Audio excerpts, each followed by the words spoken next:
একজন সন্তান তার মাকে যেভাবে দেখেছে, আমার মনে হয় তার পরিপূর্ণ সত্তাটাই তার বক্তব্যের মধ্য দিয়ে ফুটে উঠেছে। বেগম খালেদা জিয়াকে এদেশের জনগণ কিভাবে দেখে সেটা তিনি উল্লেখ করেছেন। তাকে দেশনেত্রী হিসেবে দেখে, তাকে গণতন্ত্রের মা হিসেবে দেখে, তার একজন আপোষহীন নেত্রী হিসেবে দেখে, সে কথা তিনি উল্লেখ করেছেন। এবং মানুষ তাকে যেভাবে নিয়েছে সে কথাই তিনি বলেছেন। এবং আরও বড় কথা হচ্ছে, দেশের স্বাধীনতা, সার্বভৌমত্ব, গণতন্ত্র, মানবিক অধিকার এগুলো প্রতিষ্ঠা করার জন্য তিনি আজীবন আমৃত্যু সংগ্রাম করে গেছেন। এবং এই রকম সংগ্রামের কাহিনী খুব কম ক্ষেত্রেই আমরা দেখতে পাই। তিনি জেল জুলুমকে ভয় করেন নাই, তিনি বিরোধী শক্তিকে ভয় করেন নাই, তিনি স্বৈরতন্ত্রকে ভয় করেন নাই, তিনি ফ্যাসিবাদকে ভয় করেন নাই। তিনি সবসময় যেটাকে বলে দৃঢ় উচ্চারণ করেছেন, আপোষহীন উচ্চারণ করেছেন। 91 সালে সংবিধান সংশোধন করা হয় তিনি নির্বাচিত হওয়ার পরপর, এবং সংবিধানে পার্লামেন্টারি সিস্টেম, সংসদীয় ব্যবস্থা যোগ করা হয়। আগে আমাদের সংবিধানে যেটা ছিল সেটা ছিল প্রেসিডেন্সিয়াল সিস্টেম।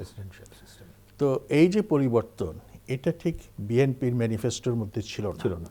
কিন্তু গণতান্ত্রিকভাবে সকল মত ও পথকে, বিশেষ করে বিরোধী মতকে অ্যাকোমোডেট করার জন্য তিনি সংসদীয় গণতন্ত্র গ্রহণ করেছিলেন। যদিও অনেকে মনে করে সংসদীয় গণতন্ত্র এইভাবে গ্রহণ করাটা দেশের সার্বভৌমত্বের জন্য খুব ভালো কাজ হয়নি, এটা অনেকের ধারণা। যাই হোক, তাও তিনি করেছেন। সেটা হচ্ছে ওই সবাইকে, যেটাকে বলা হয় ইনক্লুসিভ, কথাটা আজকাল খুব চালু হয়েছে, সেই ইনক্লুশনের জন্যই তিনি এটা করেছেন। 96 সালের তার সরকারের বিরুদ্ধে আওয়ামী লীগ প্রচণ্ড আন্দোলন গড়ে তুলেছিল। তারা 173 দিন হরতাল করেছিল, তারা অফিসগামী মানুষকে উলঙ্গ করেছিল, নানা ধরনের গর্হিত কাজে তারা জড়িয়েছিল। তারা চট্টগ্রাম বন্দর সেটা অচল করে দিয়েছিল, ফলে দেশের অর্থনীতির প্রচণ্ড ক্ষতি হয়েছিল। ইস্যুটা ছিল একটা কেয়ারটেকার সরকার বা তত্ত্বাবধায়ক সরকার প্রতিষ্ঠা। প্রথম দিকে তিনি সংবিধানের কথা বলেছেন আমার পক্ষে সংবিধানের বাইরে এক পা যাওয়াও সম্ভব নয়। কিন্তু আমরা তাকে বোঝাতে সক্ষম হয়েছি যে দেশের বাস্তব অবস্থা যে জায়গায় গেছে সেখানে একটা কিছু করতে হবে। ইতিমধ্যে যারা বিরোধী দলে ছিল তারা সংসদ থেকে পদত্যাগ করেছে এবং একটা পরিস্থিতির সৃষ্টি করেছে যাতে আর ওই সংসদকে দিয়ে কোনো কিছু করা সম্ভব না, সংবিধানের কোনো পরিবর্তন আনা সম্ভব না। সেই জন্য তিনি বাধ্য হয়ে একটা নির্বাচন, 1996 সালের 15ই ফেব্রুয়ারির যে নির্বাচন, সেই নির্বাচনটা করলেন। সেই নির্বাচনের পর তার একটাই কাজ হলো, সেটা হচ্ছে একটা সাংবিধানিক পরিবর্তন আনা, যেখানে আপনার তত্ত্বাবধায়ক সরকারের বিধান থাকবে। তো এই বিধান তিনি গ্রহণ করলেন, এবং শুধু গ্রহণ করলেন না, তিনি ক্ষমতার থেকে সরে দাঁড়ালেন। এবং তাকে ক্ষমতার থেকে সরে দাঁড়ানোর পরামর্শ আমরা কয়েকজন দিয়েছিলাম যারা ঠিক দলের লোক নই, এবং তিনি চমৎকারভাবে হাসি মুখে মেনে নিয়েছিলেন যে না, আমার এখন সরে যাওয়াই আমার জন্য মঙ্গল। এবং শুধু তাই না, তিনি হাসতে হাসতে আরও বলেছিলেন যে সাধারণত কুদেতা ঘটায় সামরিক বাহিনীর লোকেরা, সেই সামরিক বাহিনীর লোকেরা আমাকে বলছে, মানে তাকে বলছে যে এবার কুদেতা ঘটিয়েছে সিভিল সার্ভিস বেসামরিক কর্মকর্তারা, এবং দেশে এই যে জনতার মঞ্চ প্রতিষ্ঠা করে এই সিভিল সার্ভেন্টদেরকে বিদ্রোহাত্মক কাজে ব্যবহার করেছিল সেই সময় আওয়ামী লীগ এবং মহিউদ্দিন খান আলমগীরের নেতৃত্ব। তো তিনি বাস্তবতা অনুধাবন করলেন, তিনি পদত্যাগের সিদ্ধান্ত নিলেন। আমরা পরামর্শ দিলাম যে শুধু শুধু পদত্যাগ নয়, পদত্যাগটা হতে হবে অর্থবহ, এবং সেই পদত্যাগে পত্র দেওয়ার সঙ্গে সঙ্গে যদি আপনি জনতার আদালতে হাজির হন তাহলে সেটা হবে তাৎপর্যমণ্ডিত, সেটার একটা বিশেষ বৈশিষ্ট্য থাকবে।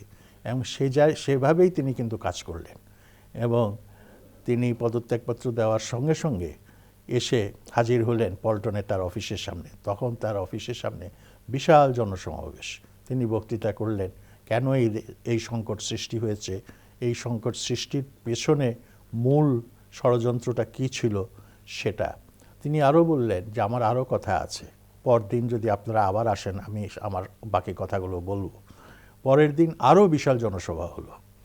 এই যে একজন মানুষ যিনি জনতার সঙ্গে আত্মীয়তা বা আত্মার সংযোগ সৃষ্টি করে যিনি দেশের দায়িত্ব পেয়েছেন, তিনি আবার জনতার সঙ্গে আত্মার সম্পর্ক তৈরি করে দেশের দায়িত্ব থেকে বিদায় নিলেন সাময়িকভাবে হলেও। এবং সেইবারের নির্বাচনে যেটা তত্ত্বাবধায়ক সরকারের অধীনে হয়েছিল, বিচারপতি হাবিবুর রহমান সেই তত্ত্বাবধায়ক সরকারের প্রধান ছিলেন। সেই নির্বাচনে 116টি আসন পেয়েছিল বাংলাদেশ জাতীয়তাবাদী দল। এই নির্বাচনের ফলাফলে তিনি সন্তুষ্ট হতে পারেননি। তার কাছে তথ্য ছিল যে এই নির্বাচনেও কিছু কারচুপি হয়েছে, যে কারচুপির ফলে বিএনপির বিজয়টা ছিনিয়ে নেওয়া হয়েছে। তিনি সিদ্ধান্ত নিলেন যে তিনি সংসদে বসবেন না। কিন্তু আমরা যারা বাইরে ছিলাম এবং বিদেশি রাষ্ট্রদূতরা, তারা সব একযোগে তার বাসায় গিয়ে তাকে অনুরোধ করলাম যে গণতন্ত্রের স্বার্থে আপনার সংসদে যাওয়া উচিত, সংসদে গিয়ে আপনাকে কথা বলতে হবে। এবং তিনি সেটা মেনে নিলেন এবং শেষে একটা বিবৃতি দিলেন যে তিনি সংসদে বসবেন এবং সংসদে বসে জনগণের কথা বলবেন। এই যে মানুষটা, এইটাই হচ্ছে রিয়েল ডেমোক্রেটিক স্পিরিট। এই স্পিরিট তার মধ্যে ছিল বলেই তিনি জীবনের শেষ প্রান্তে এসে জাতির বিবেক, জাতির অভিভাবক, এই যে অভিধা তিনি অর্জন করলেন, এটা কিন্তু তার সংগ্রামের অর্জন, তার নীতিনৈতিকতার অর্জন, তার জীবন দর্শনের অর্জন, রাজনৈতিক সততার অর্জন, মানুষকে ভালোবাসার মধ্য দিয়ে অর্জন। এই অর্জন অতি সহজে আসে না।